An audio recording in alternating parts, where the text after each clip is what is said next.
Ya betul, kami takkan tergoyah ketika Yesus ada bersama kami. Padahal ini kami bersuka cita.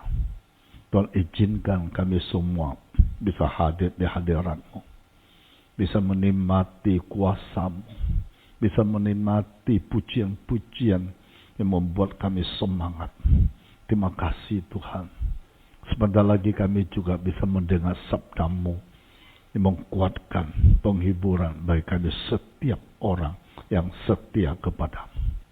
Hamba serahkan dari waktu awal sampai akhir di dalam tangan-Mu Tuhan. Engkau beracara, Engkau bertindak sesuai dengan kehendak-Mu. Di dalam nama Tuhan Yesus kami berdoa. Haleluya. Amin. Oke. Shalom, selamat. Ya, shalom, selamat pagi yang berbahagia ya. Kita semua di sini pasti berbahagia karena sehat, kuat. Kalau nggak sehat, kuat, nggak mungkin kita bisa ada di tempat hadirat Tuhan di tempat ini. Bapak Ibu, kemarin sore hari Kamis saya berdoa, Tuhan, kalau Tuhan izinkan ya, minggu ini sebelum minggu karena kita foksi masuk ke bengkel, saya bilang Tuhan, dengar doa saya supaya hari Minggu atau ya saya bisa pakai. Karena Minggu saya perlu dan saya mau jalan-jalan. Luar biasa. Perkara kecil Tuhan bisa dengar Bapak Ibu. Pas hari Sabtu sore jam 5 ya. Coba jam 5. Si Adi nanya, Pak, mobil kembali. Luar biasa ya. Perkara kecil Bapak Ibu. Kita harus berdoa dengan hati yang sungguh-sungguh. Tuhan kita sangat baik. Coba ditanya itu ini. Nah ini supaya bukti pas. Tuhan saya bersuka cita luar biasa ya. Jadi Bapak Ibu jangan anggap doa itu nggak ada apa-apanya. Kalau doa orang benar, yakin percaya, apa terjadi? Apa terjadi? Besar kuasanya. Oke, nggak apa-apa kalau nggak itu udah lewat cuma kesaksian bahwa doa itu sangat penting, Bapak Ibu. Ada nih, langsung pulang. Terus lanjut lagi. Kaget, buat hari ini saya bisa nikmati komol ya. Oke, udah video aja nggak perlu lagi. Ini cuma kesaksian. Bapak Ibu, ketika saya membaca kitab, hari ini saya mau membagikan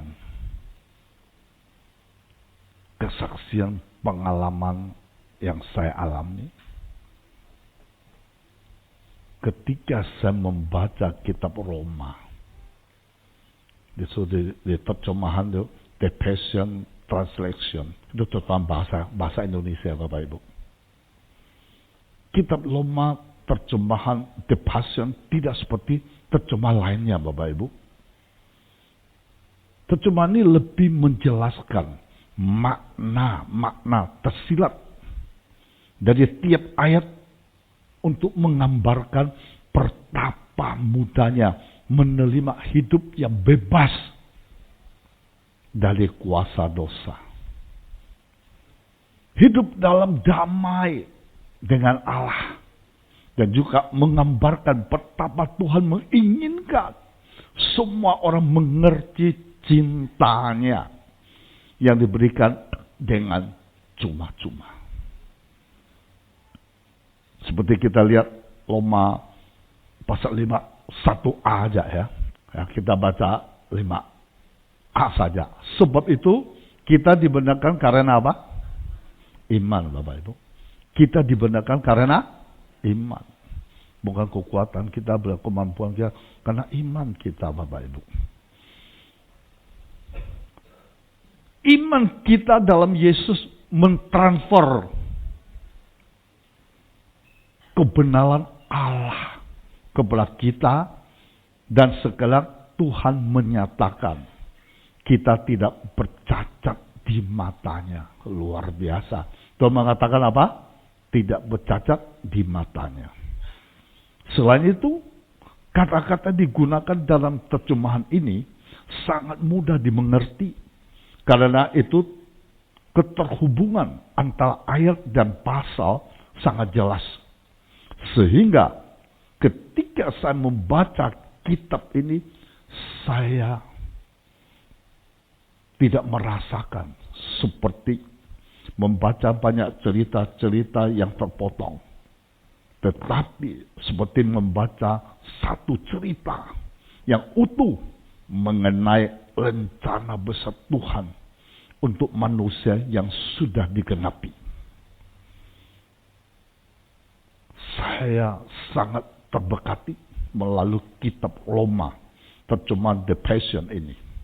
Banyak hal mengenai kasih Tuhan yang cuma-cuma untuk hidup saya, yang tersingkap. Rasanya seperti ada beban berat yang terangkat dari hati saya. Beban selama ini menekankan saya, menghalangi saya untuk mengalami kasih Tuhan. Melalui pewahyuan yang saya dapat dari kitab Roma ini, saya baru tahu saya bukan lagi budak dosa, tetapi saya ada anaknya yang merdeka. Dan saya tidak lagi sendirian. Tuhan tinggal di dalam saya, menemani saya untuk selama-lamanya. Tepuk tangan Tuhan kita luar biasa. Lewat ini saya merasa sukacita Bapak Ibu. Yang ketiga saya mengingat lagi ketika saya sering membaca Alkitab. Siapa menang? Pasti apa? Menerima mahkota. Siapa menang? Pasti menerima apa? Mahkota. Tapi caranya gimana bisa sebagai pemenang? Bisa mendapat mahkota yang Tuhan sediakan bagi kita. Ketika saya mempelajari Alkitab lebih dalam, ternyata orang yang percaya, yang setia. Kasih tahu, kamu mau dapat mahkota, kamu harus seperti orang percaya yang setia. Jangan separuh-paruh.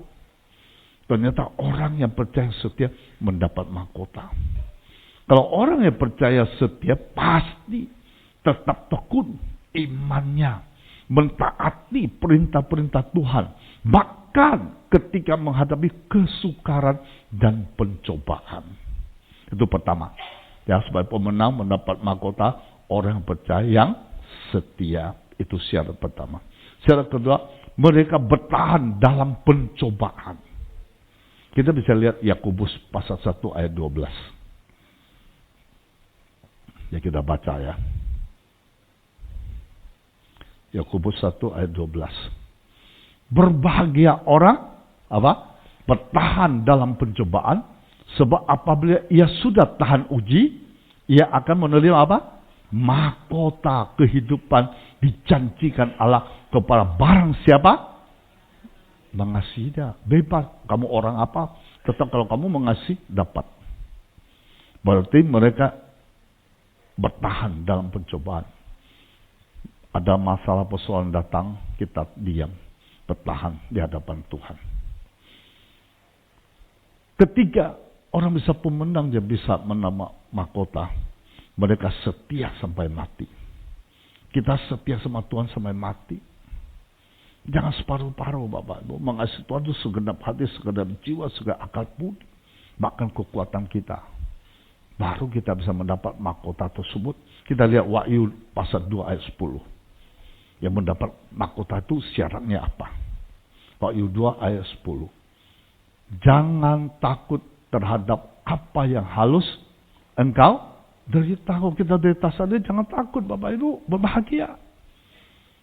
Sesungguhnya iblis akan melemparkan beberapa orang dari antaramu ke dalam penjara supaya kamu dicobai, dan kamu akan peroleh kesusahan selama 10 hari. Hendaklah engkau setia sampai mati, dan Tuhan akan mengaruniakan kepadamu apa? Setia. Itu syarat yang ketiga. Jadi hari ini, tadi memang dari sinode memberikan tema, memiliki apa? Mentalitas tahan uji. Jadi kita harus tahu caranya gimana supaya kita bisa memiliki mentalitas yang tahan uji. Saya cari tokoh-tokoh Alkitab yang menghadapi kesulitan, mereka bisa tetap setia kepada Allah. Kalau Alkitab cari tokoh-tokoh ini, sehingga dipakai Tuhan luar biasa, karena dia punya mentalitas tahan banting. Ketika saya cari Alkitab, saya lewat lebih cepat supaya banyak pada ternyata tokoh-tokoh Alkitab itu berapa tokoh mempunyai iman yang teguh. Justru iman yang teguh pada Tuhan, bahkan di saat-saat sulit, orang yang beriman tahu bahwa Tuhan tetap baik, dapat diandalkan ketika situasi tidak baik. Bapak Ibu, hal iman dulu. Kau punya iman, kamu tahu Tuhan tetap baik. Tuhan tidak pernah buruk, Tuhan tidak pernah tidak baik, Tuhan tidak pernah jahat, tetap baik. Walaupun situasi apapun terjadi di diri kita, Tuhan tetap baik. Saya cari tokoh-tokoh Alkitab yang punya iman yang begitu luar biasa, iman yang teguh, tidak terpengaruh oleh situasi kondisi apapun. Saya favorit saya, pasti Bapak Ibu tahu, itu kokoh saya, namanya Ayub. Itu favorit saya, kokoh saya, namanya Ayub. Saya lebih cepat lagi, biar saya kasih intinya. Ayub adalah seorang yang saleh dan takut akan Tuhan. Namun ia mengalami berbagai macam penderitaan, termasuk kehilangan anak-anak, harta benda, dan kesehatannya. Meskipun demikian, Ayub tetap teguh dalam imannya kepada Tuhan, bahkan ketika teman-temannya melakukan imannya. Ayub belajar untuk tetap percaya bahwa Tuhan itu baik. Bahkan dalam situasi yang sangat sulit, dia tetap mengatakan Tuhan itu baik. Kita lihat Ayub pasal 1 ayat 21-22. Kata Ayub, dengan telanjang aku keluar dari kandungan ibuku. Dengan telanjang aku akan kembali ke dalamnya. Tuhan yang memberi, Tuhan yang mengambil, terpujilah nama Tuhan. Terpuji loh Bapak Ibu. Dia mengalami masa persoalan, dia masih ngomong, terpujilah nama Tuhan. Maka itu menasihatkan kita. Apapun terjadi pada saat ini, kamu mulut harus berkata, terpujilah Tuhan. Tuhan sangat baik. Amin Bapak Ibu. Nah, kalau kita melihat Ayub begitu luar biasa ya, imannya yang teguh. Kalau kita lihat merenungkan sebentar, Ayub itu kehilangan loh Bapak Ibu, kehilangan semua ia miliki. Harta, anak dalam satu hari. Tetapi Ayub tetap mengakui bahwa Tuhan memberikan dan mengambil, menunjukkan iman Ayub teguh, penerimaan terhadap kehendak Tuhan. Ini menjadi contoh bagi kita semua yang percaya menghadapi berbagai pencobaan, penderitaan dalam hidup. Kita lihat lagi Ayub hebat sekali. Ayat 2 ayat 10 kita baca lagi. Ayat pasal 2 ayat 10. Tetapi jawab Ayub kepada istrinya, engkau berbicara seperti apa? Perempuan gila. Dia tegas terhadap istrinya. Apakah kita mau menerima yang baik dari Allah, tetapi tidak mau menerima yang buruk? Dalam kesemua itu Ayub tidak berbuat apa? dosa dengan bibirnya. Hebat Ayub ini.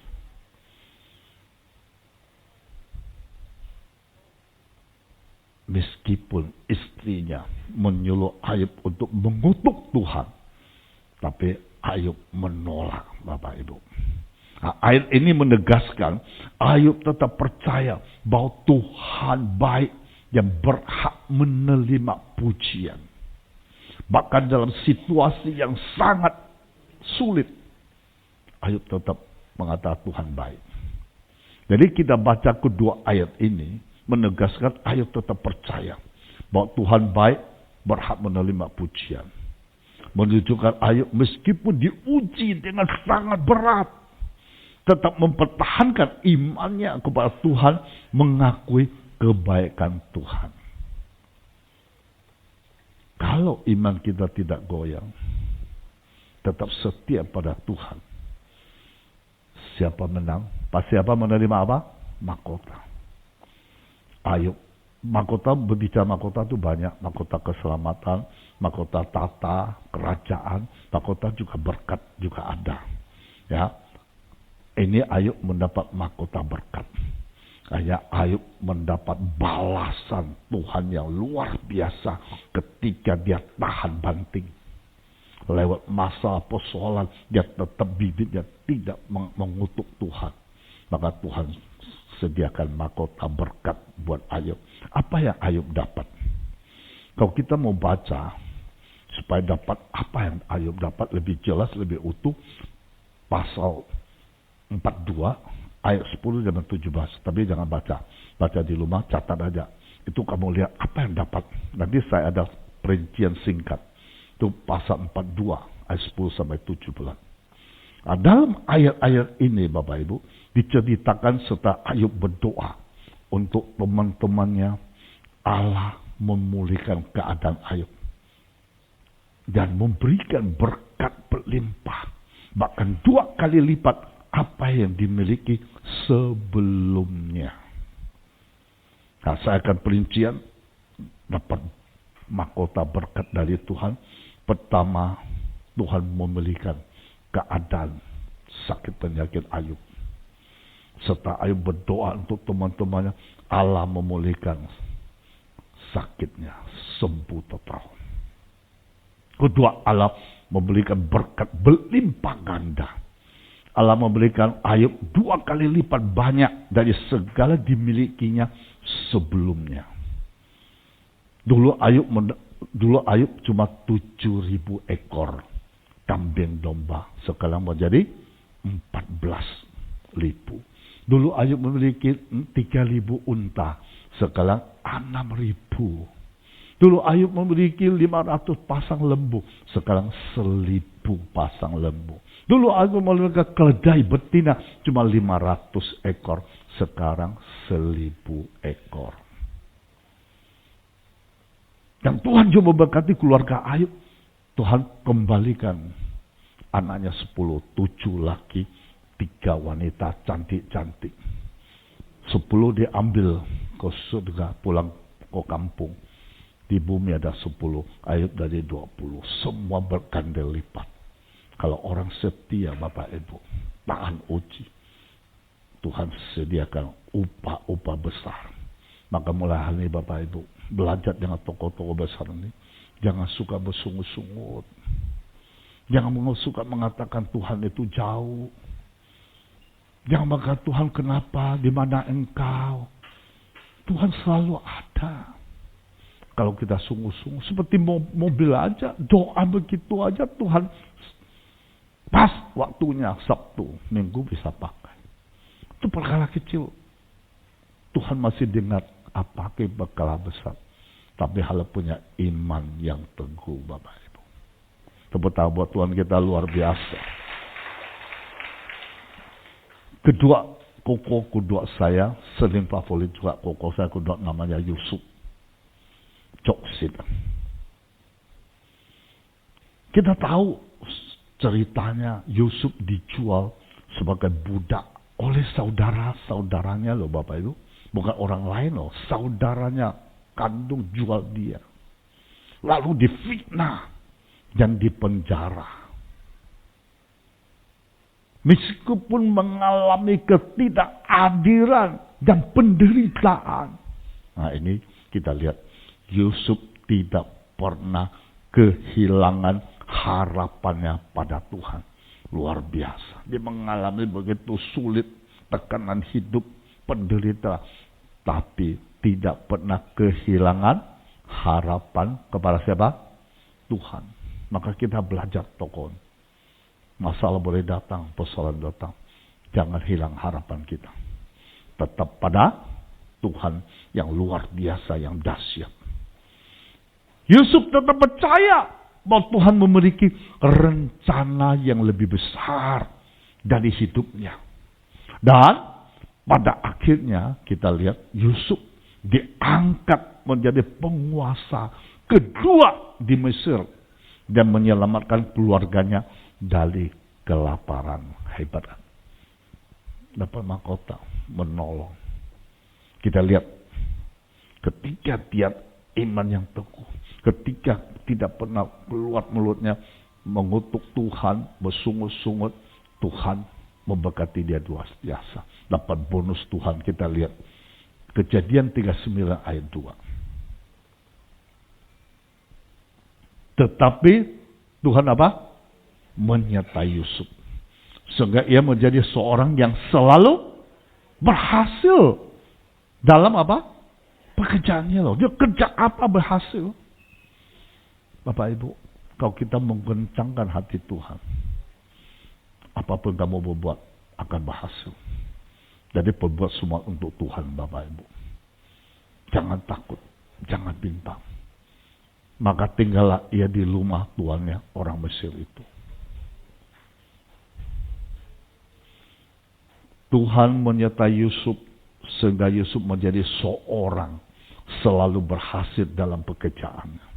Ayat ini menyoroti pernyataan Tuhan dalam hidup Yusuf, bahkan di tengah-tengah penderitaannya. Kita lihat lagi Kejadian 50 ayat 20. Ya, Kejadian 50 ayat 20. Dia bicara sama saudaranya yang berbuat jahat sama dia. Dia ngomong sama saudara, memang kamu telah mereka letakkan yang jahat terhadap aku. Tetapi Allah telah apa? Mereka letakkannya untuk kebaikan. Dengan maksud melakukan seperti terjadi sekarang ini, yakni memelihara hidup suatu bangsa yang dia nggak marah, dia nggak balas dendam, dia tahu rencana Tuhan dalam hidupnya. Lewat masalah persoalan, dia bisa membantu banyak orang. Lewat masalah persoalan, keluarga diselamatkan. Tepuk tangan buat Tuhan kita, luar biasa. Jadi ayat ini memberitahu pada kita bahwa Yusuf menegaskan kembali apa yang dimasukkan oleh saudara-saudara untuk celaka, Allah mengubah menjadi kebaikan. Kalau kita setia, Tuhan bisa ubah segalanya, Bapak Ibu. Kalau mau ingin tahu Yusuf mendapat berkat, mendapat yang Tuhan sediakan bagi dia, pulang baca, catat aja. Dari Kejadian pasal 37 sampai 50. 13 pasal. Wah, enak sekali. Ya, pasal 37 sampai 50. Menceritakan kisah Yusuf yang penuh dengan ujian. Tetapi juga menunjukkan bagaimana Tuhan bekerja dalam hidupnya untuk mengenapi rencana Tuhan. Yusuf adalah contoh bagaimana seseorang dapat tetap beriman dan percaya kepada kebaikan Tuhan. Bahkan ketika menghadapi situasi yang sangat sulit, Yusuf belajar untuk melihat kebaikan Tuhan dalam setiap peristiwa. Baik yang tampak baik maupun yang tampak yang buruk. Saya tambah lagi, kokoh saya yang ke Paulus. Kalau kita lihat, Paulus adalah seorang rasul, mengalami banyak penganiayaan karena imannya. Paulus dipenjara, Paulus dicambuk, dilemparin batu. Namun Paulus tetap bersemangat dalam memberitakan Injil. Nggak ada sesuatu mempengaruhi dia. Dia tetap memberitakan dia walaupun bahaya nyawanya, hidup dan mati, tetap dia lakukan. Bahkan ketika di penjara, Paulus tetap menulis surat-surat, mengeluarkan gereja-gereja mula-mula. Hebat nggak? Udah penderita masih mengeluarkan orang lain. Ini contoh yang terbaik kita mau belajar. Dari Paulus mengajarkan bahwa penderitaan ada bagian dari kehidupan orang percaya. Tetapi penderitaan itu tidak sebanding dengan kemuliaan yang akan datang. Hebat Paulus. Jadi kisah-kisah ini Bapak Ibu menunjukkan iman kepada Tuhan dapat menjadi sumber kekuatan dalam menghadapi situasi yang sulit.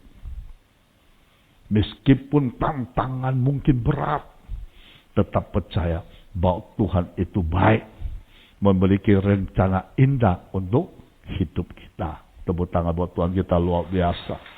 Maka Paulus mengatakan Filipi pasal 4 ayat 11 dan 13. Paulus langsung, kukatakan ini bukan karena kekurangan. Sebab aku telah belajar mencukupi diri dalam segala keadaan. Aku tahu apa itu kekurangan. Dia mengerti semua loh Bapak Ibu. Aku tahu apa itu kelimpahan. Dalam segala hal, dalam segala perkara, tidak ada sesuatu merupakan rahasia bagiku. Baik dalam hal kenyang, maupun dalam hal kelaparan. Baik dalam hal kelimpahan, maupun dalam hal kekurangan. Ayat 13. Segala perkara, apa? Dapat kutanggung di dalam Tuhan, memberi kekuatan kepadaku. Dia serahkan penuh pada Tuhan. Apapun terjadi dia nggak mau tahu. Tuhan, inilah aku, dia serahkan penuh pada Tuhan. Ayat ini Bapak Ibu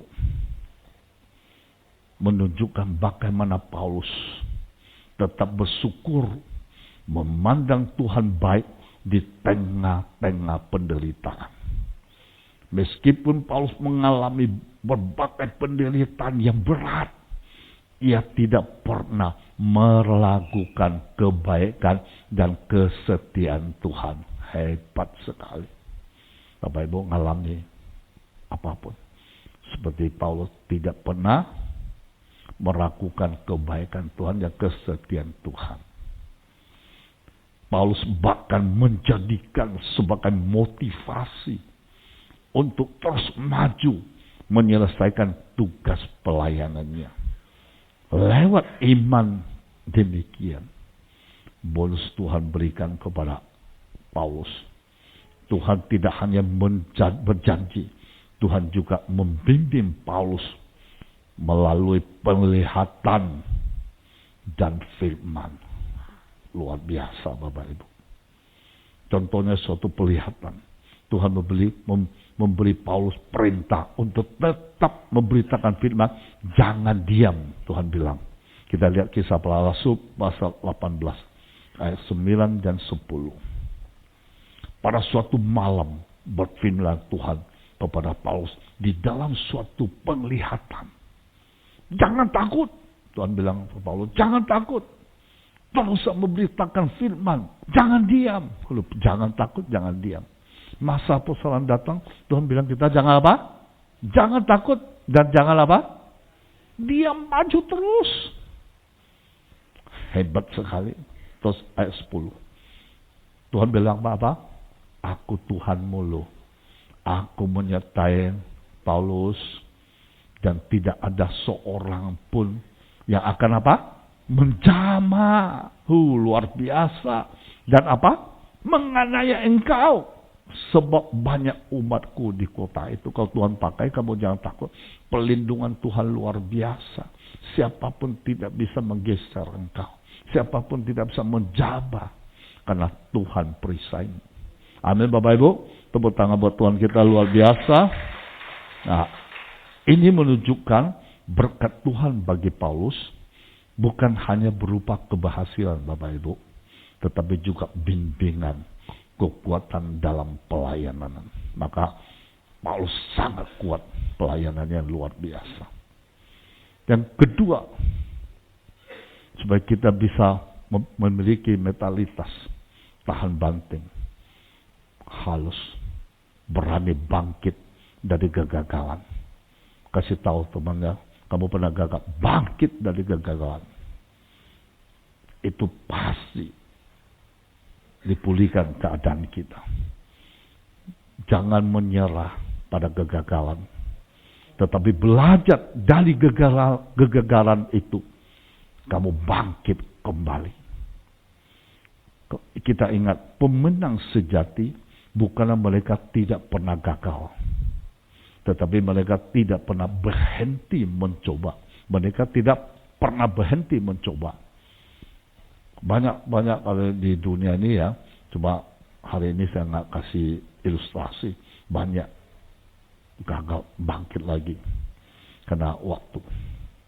Saya ambil Alkitab aja. Beberapa tokoh Alkitab bangkit dari kegagalan.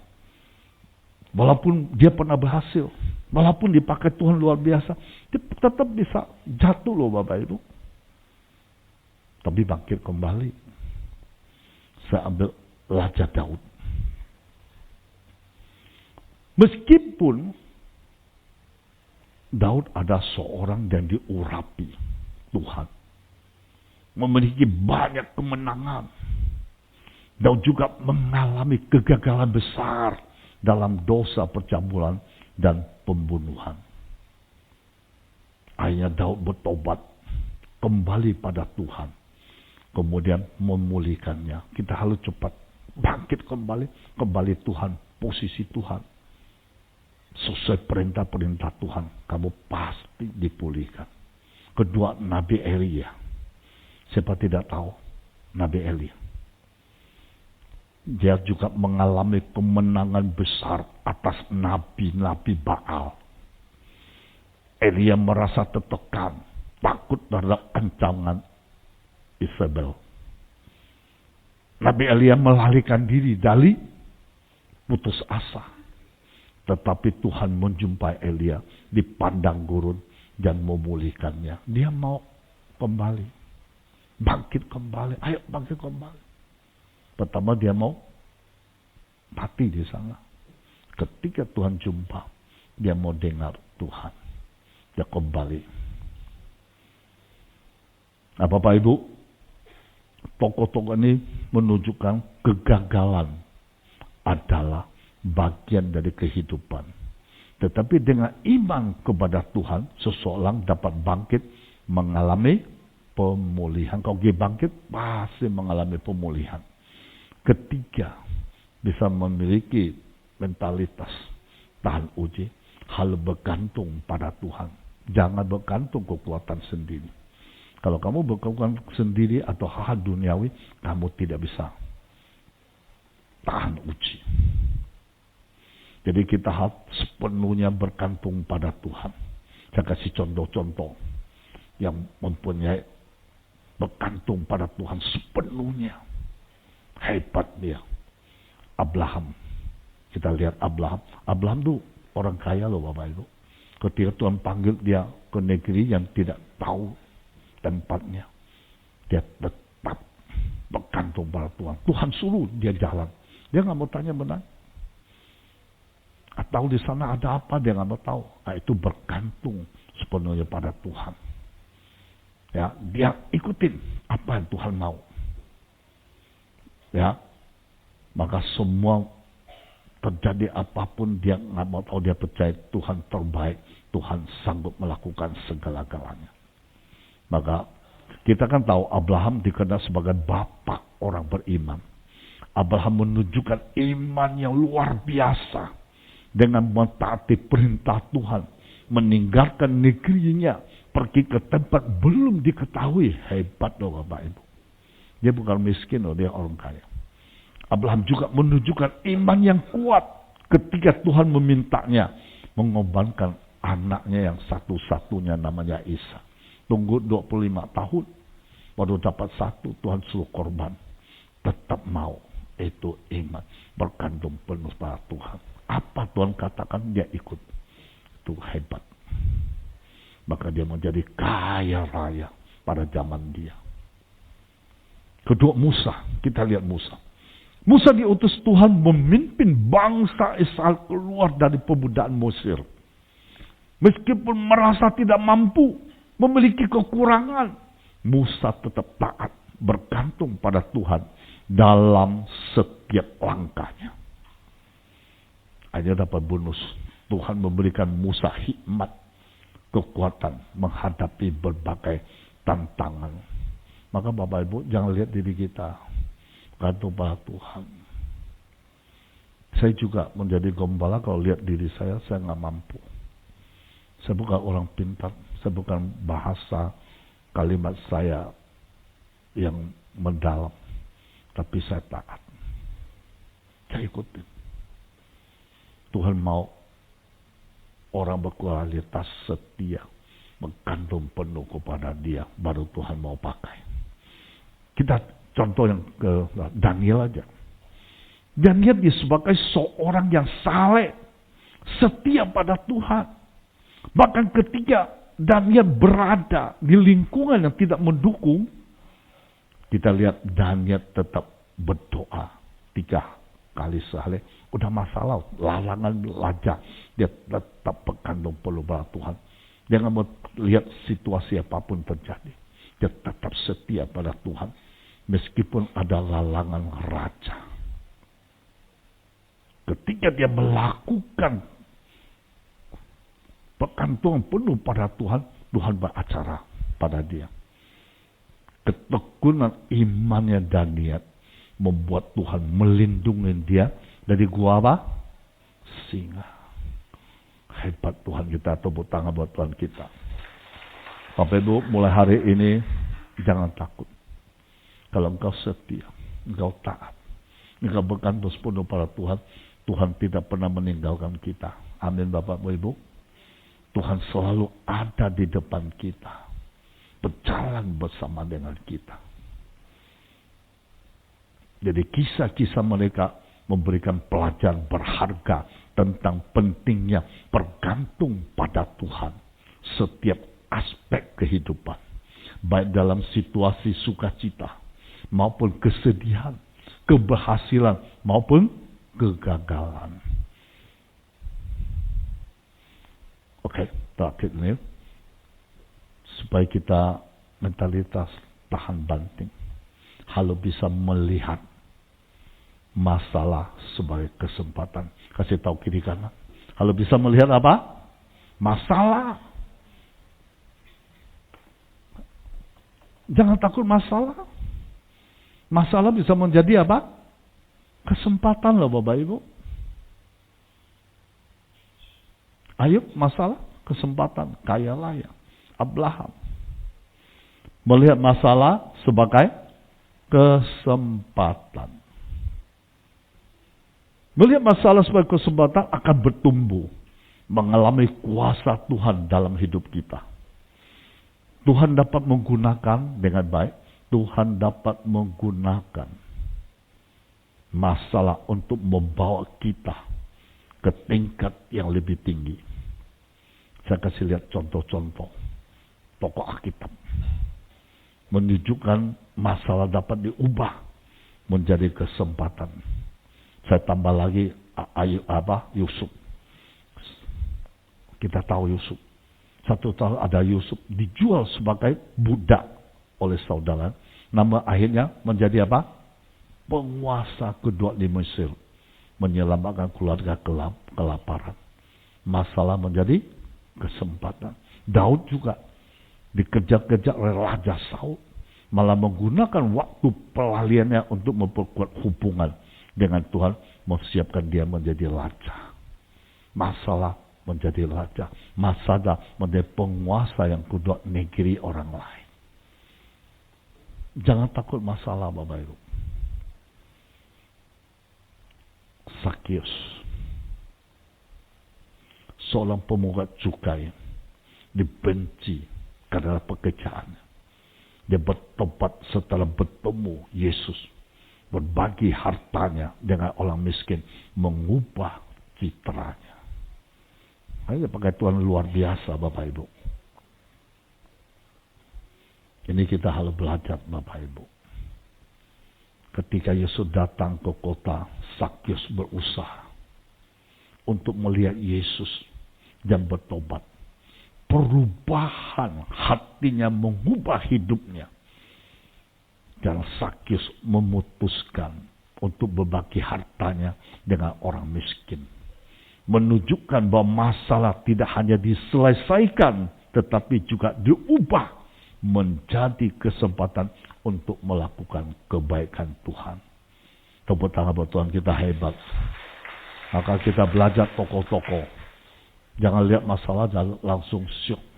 Dan masalah langsung stres. Lihat masalah langsung berdiam, nggak bisa apa-apa. Melihat masalah sebagai kesempatan. Maka masalah apapun saya hadapi saat ini, Tuhan, aku siap. Seperti kokoh-kokoh saya, kokoh Ayub, kokoh Paulus, kokoh Daniel, kokoh Musa, semua kokoh saya, Abraham. Saya ikut jejak dia, saya melihat tahun 205 apa terjadi dalam hidup saya. Jadi Bapak Ibu, memiliki mentalitas pemenang. Untuk memiliki mentalitas pemenang, yaitu pola pikir yang positif. Berorientasi pada kemenangan, bukan kekalahan. Mentalitas ini akan mempengaruhi bagaimana kita menghadapi tantangan, meraih kesuksesan dalam berbagai aspek kehidupan. Ini harus kita lakukan. Kita bangkit berdiri. Sebenarnya banyak contoh ya. Bangkit berdiri, kita masuk dalam doa. Sungguh-sungguh Bapak Ibu. Bapa yang bertata di surga. Engkau Allah yang dahsyat, yang luar biasa. Yang agung dan mulia. Bapa surgawi, kami datang kepadamu dalam nama Tuhan Yesus Kristus. Kami bersyukur atas kasih pernyataan-Mu dalam hidup kami. Kami menyadari bahwa kami lemah, seringkali merasa khawatir, takut dalam menghadapi berbagai tantangan hidup. Kami mohon Tuhan, berikan kami kekuatan, ketenangan hati, menghadapi setiap masalah yang datang. Telangilah kami dengan hikmat-Mu, agar kami dapat membuat keputusan yang benar, yang bijaksana. Bimbinglah kami agar selalu mengandalkan-Mu dalam setiap langkah hidup kami. Kami percaya bahwa Engkau selalu ada bersama kami. Engkau akan memberikan kekuatan yang kami butuhkan. Jadikanlah kami pribadi yang tangguh, berani, penuh iman. Di dalam nama Tuhan Yesus Kristus. Haleluya. Amin. Ya. Bertangan buat Tuhan kita.